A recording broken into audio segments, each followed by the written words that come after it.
تعرف قصة الخياط اللي خيط علم الثورة؟ سنة 1800 القاهرة كلها كانت مولعة، والثوار عايزين يعلنوا إن ليهم كيان وليهم راية، بس مفيش علم ومفيش إمكانيات.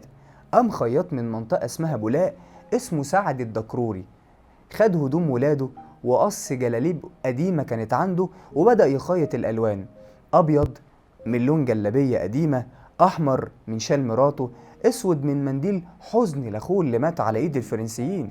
وبمنتهى البساطة رسم نسر صغير بإبرة وخيط وقال: ده مش مجرد علم، ده قسم إن دمنا مش هيروح هدر. لما الناس شافوه دموعهم نزلت، والراية دي اتعلقت في ميدان الرميلة وبقت رمز للثورة.